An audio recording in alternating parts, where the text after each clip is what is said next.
Hello everyone. आज हम coordinate geometry पर बेस्ड एक क्वेश्चन डिस्कस करने वाले हैं। ये क्वेश्चन प्रीवियसली ईयर 2019 में IIM इंदौर के इंटीग्रेटेड प्रोग्राम इन मैनेजमेंट की एप्टीट्यूड टेस्ट में पूछा गया है। The circle x square plus y square minus 6x minus 10y plus k is equal to 0 does not touch or intersect the coordinate axis if the point 1,4 does not lie outside the circle and the range of k is greater than a and less than or equal to b, then a plus b is।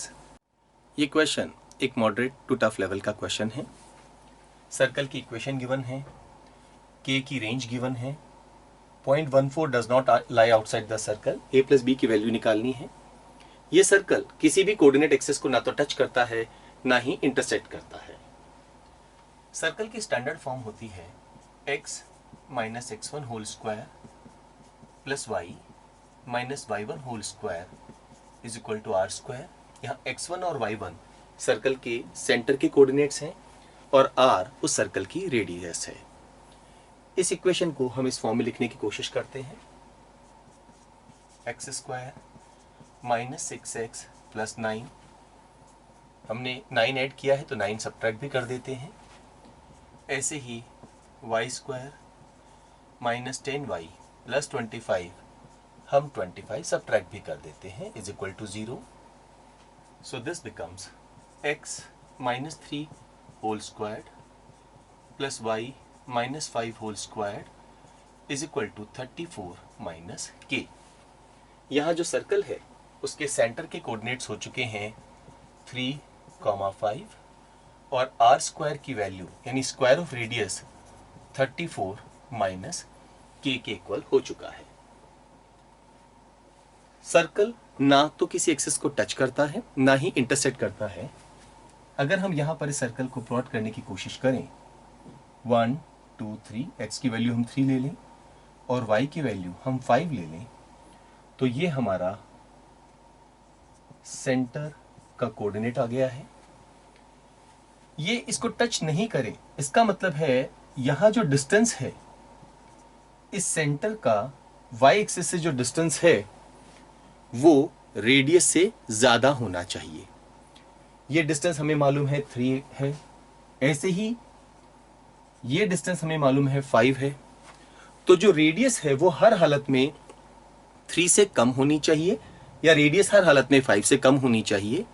दोनों conditions को satisfy करने का मतलब है circle की radius हर हालत में 3 से कम होनी चाहिए, क्योंकि अगर वो 3 के इक्वल भी हो गई तो सर्कल y एक्सिस को टच कर देगा और अगर 3 से ज्यादा हो गई तो इंटरसेक्ट कर देगा।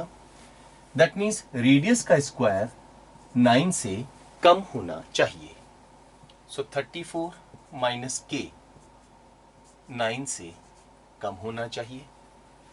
एक कंडीशन हमें और गिवन है, 0.14 जो है वो सर्कल के आउटसाइड लाई नहीं करता है। 0.14 सर्कल के आउटसाइड लाई नहीं करता है, इसका मतलब है ये हमारा पॉइंट हो गया है 14। ये सर्कल के आउटसाइड लाई नहीं करता है, इसका मतलब ये हो गया कि जो सर्कल है उसकी रेडियस मिनिमम इन दोनों पॉइंट्स के बीच का जो डिस्टेंस है उसके इक्वल होनी चाहिए या उससे बड़ी होनी चाहिए। इस डिस्टेंस से अगर वो कम हो गई तो ये पॉइंट बाहर चला जाएगा सर्कल से। तो इन दोनों पॉइंट्स के बीच का जो डिस्टेंस है उसको हमें पहले निकालना होगा। वो होगा 3 माइनस 1 का होल स्क्वायर प्लस 5 माइनस 4 का होल स्क्वायर। हमने डिस्टेंस फॉर्मूले का इस्तेमाल किया है। 2 का स्क्वायर 4, 1 का स्क्वायर 1, तो अंडर रूट 5। इन दोनों पॉइंट्स के बीच का डिस्टेंस अंडर रूट 5 है। हमारी रेडियस या तो इसकी इक्वल होनी चाहिए या इससे बड़ी होनी चाहिए। तो radius should be greater than or equal to under root 5। Square करेंगे तो रेडियस का square should be greater than or equal to 5। Radius का स्क्वायर यानी 34 minus k should be greater than or equal to 5।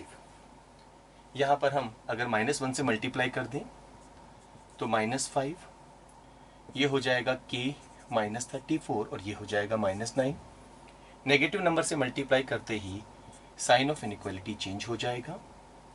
-34 इधर ले आए तो -5 plus 34, ऐसे ही -34 उधर ले जाएं तो -9 plus 34 k should be greater than 34 minus 9 यानी 25 and less than or equal to 34 minus 5 यानी 29.